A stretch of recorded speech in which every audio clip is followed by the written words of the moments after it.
स्थानीय वीएमवी कॉलेज के पीछे स्थित पाठ्यपुस्तक मंडल के आसपास वाले रिहायशी इलाकों में विगत 4 अक्टूबर से लगातार तेंदुए की दहशत देखी जा रही है, परंतु अब तक वन विभाग इस तेंदुए को पकड़ने में नाकाम साबित हुआ है। वहीं बीती रात एक बार फिर पाठ्यपुस्तक मंडल परिसर में लगे सीसीटीवी कैमरों के फुटेज में यहां पर मुक्त संचार करता तेंदुआ दिखाई दिया, जिससे पाठ्यपुस्तक मंडल के आसपास रहने वाले इलाकों के लोगों में तेंदुए को लेकर अच्छा खासा डर व भय व्याप्त दिखाई दे रहा है और परिसर वासियों ने वन विभाग से इस तेंदुए को जल्द से जल्द पकड़ने की मांग की है।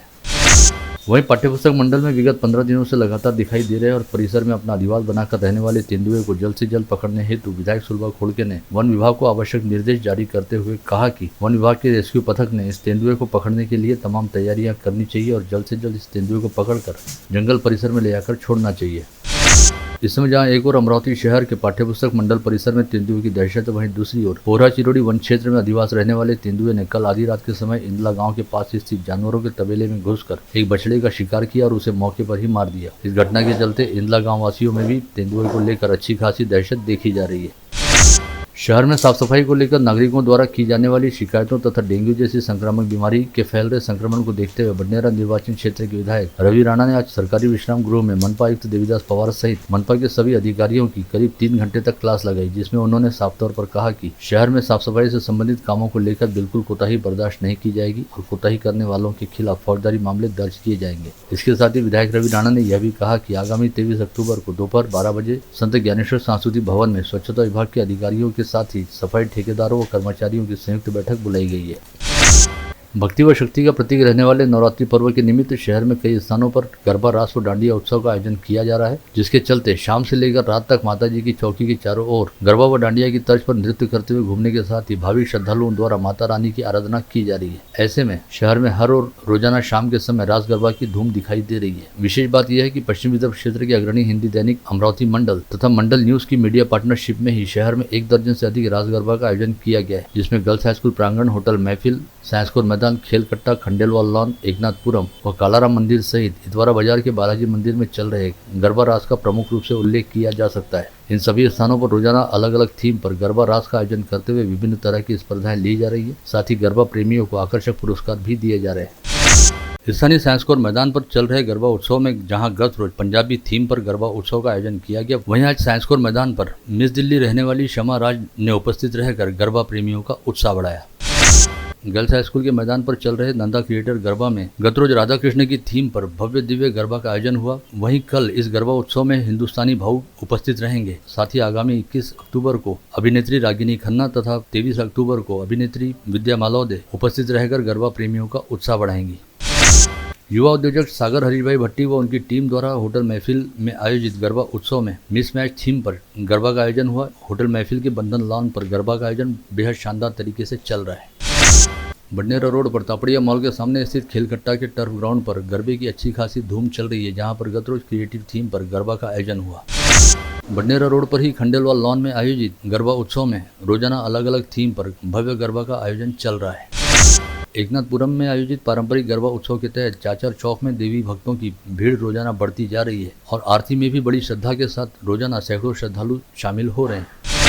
इतवारा बाजार के बालाजी मंदिर में श्री बालाजी नवदुर्गा उत्सव में मेरी सहेली रास गरबा का आयोजन किया गया है, जहां पर बड़ी धूमधाम के साथ गरबा का आयोजन चल रहा है।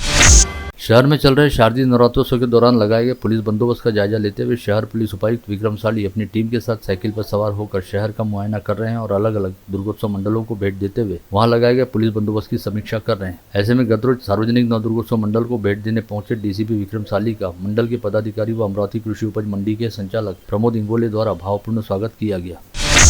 नवरात्र के 9 दिन लगातार शुरू रहने वाली 1321 अखंड ज्योत प्रज्वलित करते हुए श्री क्षेत्र कौंडन्यपुर के रुक्मिणी हरण मंदिर यानी अंबिका देवी संस्थान में नवरात्रि उत्सव की शुरुआत हुई है। यहाँ पर श्रद्धालुओं के लिए संस्था की ओर से निःशुल्क फल वितरण किया जा रहा है।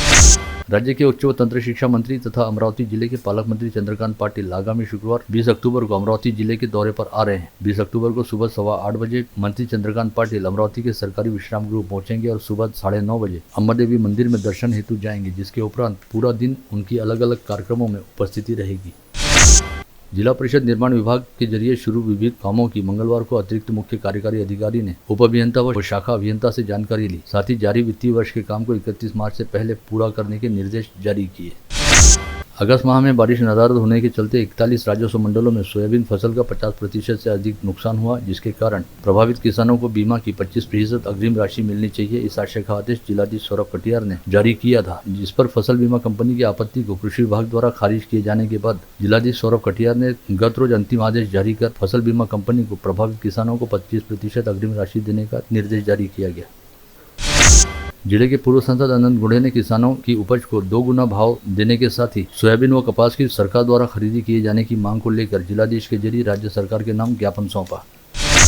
मनपा के अतिक्रमण विभाग प्रमुख योगेश कुल्ले के मार्गदर्शन में अतिक्रमण विभाग की ओर से चौधरी चौक में अतिक्रमण हटाने की कार्रवाई की गई। कार्रवाई के दौरान सड़क के दोनों किनारों पर अतिक्रमण हटाते हुए बड़े पैमाने पर अतिक्रमित साहित्य को जब्त किया गया। गत रोज कांग्रेस के प्रतिनिधि मंडल ने दवाओं व स्वास्थ्य कर्मियों के अभाव को लेकर जिला शल्य चिकित्सक का घेराव करने के साथ ही सीएस के कक्ष में लगी स्वतंत्र वीर सावरकर की प्रतिमा को देखकर सावरकर के प्रति अपशब्दों का प्रयोग करने के साथ ही उक्त प्रतिमा को वहां से हटाने का प्रयास किया था, जिसका निषेध करते हुए आज भाजपा के स्थानीय पदाधिकारियों ने जिलाधीश सौरभ कटियार व शहर पुलिस आयुक्त नवीन चंद्र रेड्डी से मुलाकात करते हुए उन्हें स्वतंत्र वीर सावरकर की प्रतिमा भेंट स्वरूप प्रदान की। साथ ही स्वतंत्र वीर सावरकर का अपमान करने वाले लोगों के खिलाफ कड़ी कार्रवाई किए जाने की मांग भी उठाई। भारतीय दलित पैंथर ने जिलाधीश को ज्ञापन सौंपते हुए शेंडगे नामक पटवारी का तत्काल तबादला किए जाने की मांग उठाई। दरियापुर निर्वाचन क्षेत्र के विधायक बलवंत वानखड़े के नेतृत्व में अंजनगांव सूची तहसील क्षेत्र के सभी दलों के नेता तहसील कार्यालय पर पहुंचे और राज्य सरकार द्वारा 62,000 सरकारी शालाएं बंद कर उन शालाओं का निजीकरण किए जाने का निषेध करते हुए तहसीलदार के जरिए राज्य सरकार के नाम ज्ञापन सौंपा। पोरा स्थित वडू माता संगोपन केंद्र में आज गौलाऊ गाय व बछड़ों की होने वाली नीलामी को गौशाला महासंघ के विरोध के बाद जिला पशु संवर्धन विभाग द्वारा रोक दिया गया। इस नीलामी के तहत करीब 27 गौलाऊ गाय व 65 बछड़ों की नीलामी की जाने वाली थी। आईटक संलग्नित आशा व गठ प्रवर्तक संगठन द्वारा आज बुधवार 18 अक्टूबर को सुबह 11 बजे एरविन चौक से जिला परिषद कार्यालय तक भव्य मोर्चा निकाला गया। साथ ही आज से बेमुदत काम बंद आंदोलन करना भी शुरू किया गया।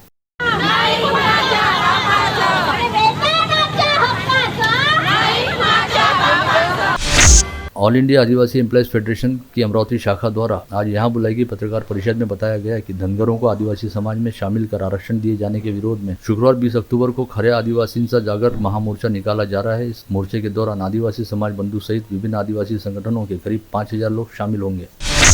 लोकशाहीर अन्नाभाऊ साठे का पुतला गर्ल्स हाई स्कूल चौक पर बिठाने को लेकर विगत 12 अक्टूबर से अन्नाभाऊ साठे पुतला समिति द्वारा मनपा के सामने राजकमल चौक पर बेमियादी धरना आंदोलन जारी है। आज इस आंदोलन का 7वां दिन रहने के चलते कई राजनीतिक पार्टी के पदाधिकारियों ने आंदोलन पंडाल को भेंट दी। विगत 13 मार्च को कॉटन मार्केट महावितरण केंद्र के सहायक अभियंता मंगल ठाकुर ने रमाबाई अम्बेडकर नगर निवासी दिलीप सिरसाट के घर पहुंचकर जातिवाचक अपशब्द कहे थे, जिसकी शिकायत सिरसाट ने संबंधित सरकारी महकमे में की थी, परंतु इसके बावजूद न्याय नहीं मिलने पर वे अपने परिवार सहित 17 अक्टूबर से जिलाधीश कार्यालय के सामने आमरण अनशन पर बैठ गए। मनपा के दमकल विभाग द्वारा टोमा इंग्लिश स्कूल के विद्यार्थियों को आज आग बुझाने के गुर सिखाए गए, साथ ही आपात स्थिति से निपटने के प्रात्यक्षिक भी बताए गए। शहर पुलिस आयुक्तालय अंतर्गत 10 पुलिस थानों में तैनात सन 1991 की बैच में भर्ती हुए 23 पुलिस कर्मचारियों को अब पुलिस अधिकारी बनने का मौका मिलेगा, क्योंकि वर्ष 2013 में पीएसआई पद की परीक्षा उत्तीर्ण 23 पुलिस कर्मचारियों को पदोन्नति पर नियुक्ति देने हेतु उनके नामों की सूची पुलिस महासंचालक कार्यालय से शहर पुलिस आयुक्तालय को प्राप्त हुई है। स्थानीय साईनगर परिसर में रहने वाले संजय सोमवंशी तथा बालाजी नगर में रहने वाले दीपक खानीवाले के साथ अलग अलग मामलों में 2 अज्ञात लोगों ने झांसेबाजी करते हुए उनके खाते से रकम उड़ा ली थी। दोनों मामलों की जांच करते हुए साइबर सेल ने संजय सोमवंशी को 2 लाख रुपए तथा दीपक खानीवाले को 68,600 रुपए वापस दिलाए। इस कार्रवाई हेतु दोनों शिकायतकर्ताओं ने साइबर सेल के प्रति आभार ज्ञापित किया। वहीं शहर पुलिस आयुक्त नवीन चंद्र रेड्डी ने साइबर पुलिस स्टेशन की टीम का अभिनंदन किया। जिले के ग्रामीण क्षेत्रों में आए दिन होने वाली जानवर चोरी के मामलों की जांच करते हुए ग्रामीण अपराध शाखा पुलिस के दल ने वालखट कंपाउंड परिसर से अब्दुल जब्बार अब्दुल कादर नामक अकोला निवासी आरोपी को गिरफ्तार किया, जिससे की गई पूछताछ के आधार पर अचलपुर निवासी आमिर खान नूर खान को भी पकड़ा गया। इन दोनों आरोपियों ने पुलिस द्वारा की गई पूछताछ में अपने अन्य 3 सहयोगियों के नाम बताने के साथ ही जानवर चोरी के 14 मामलों की कबूली दी। परतोड़ा आसेगांव मार्ग पर मेघनाथपुर के पास स्थित पोल्ट्री फार्म के निकट 2 दुपहिया वाहनों की आमने सामने टक्कर हुई, जिसमें दोनों दुपहिया वाहनों पर सवार लोग सड़क पर गिर पड़े। इसी समय सड़क से गुजर रही लग्जरी बस की चपेट में आकर एक युवक की मौके पर मौत हो गई, वहीं अन्य 2 लोगों को काफी गंभीर चोटें आई। यह हादसा आज दोपहर 2 बजे के आसपास घटित हुआ। अंजनगांव सुरजी तहसील के रसूलापुर परिसर में मंगलवार 17 अक्टूबर की सुबह सोयाबीन की कटाई हेतु गए पति पत्नी के साथ रहने वाली 1.5 वर्षीय बच्ची के ऊपर से ट्रैक्टर का पहिया चले जाने के चलते बच्ची की ट्रैक्टर के नीचे दबकर मौत हो गई। वाठोड़ा शुक्लेश्वर के महावितरण उपकेंद्र अंतर्गत वाकी रायपुर में ट्रांसफार्मर पर काम कर रहे दीपक पडवाल नामक निजी वायरमैन की बिजली का जोरदार झटका लगकर मौके पर ही मौत हो गई। यह घटना 17 अक्टूबर की दोपहर 4 बजे के आसपास घटित हुई थी। गाड़गीनगर पुलिस थाना क्षेत्र अंतर्गत आनंद विहार परिसर से होकर अपने घर की ओर पैदल लौट रही महिला के गले पर झपट्टा मारकर अज्ञात दुपहिया चालक ने 45,000 रुपये मूल्य की 11 ग्राम सोने की चेन झपट ली और भाग गया। पुलिस मामले की जांच कर रही है। मूलतः वाशिम जिला अंतर्गत मालेगांव का रहने वाला 16 वर्षीय नाबालिग छात्र स्थानीय गाड़गीनगर परिसर में पढ़ाई लिखाई के लिहाज से किराए का कमरा लेकर रहा करता था, जो 17 अक्टूबर की सुबह 8 बजे अचानक ही गायब हो गया। इसे लेकर मिली शिकायत के आधार पर गाड़गीनगर पुलिस ने साइबर सेल की सहायता लेते हुए उक्त छात्र को नांदेड़ से खोज निकाला। शहर पुलिस आयुक्तालय की अपराध शाखा यूनिट क्रमांक 1 ने बीती रात नांदगांवपेट पुलिस थाना क्षेत्र अंतर्गत पेट्रोलिंग के दौरान डाका डालने की फिराक में रहने वाले 3 आरोपियों को धर दबोचा। वहीं अन्य 2 आरोपी अंधेरे का फायदा उठाकर भाग निकलने में कामयाब हुए, जिनकी पुलिस द्वारा तलाश की जा रही है। आप देख रहे थे मंडल न्यूज बुलेटिन। हमारे चैनल को लाइक करें, शेयर करें और हाँ, सब्सक्राइब करना ना भूलें। कल होगी आपसे फिर मुलाकात, तब तक के लिए धन्यवाद।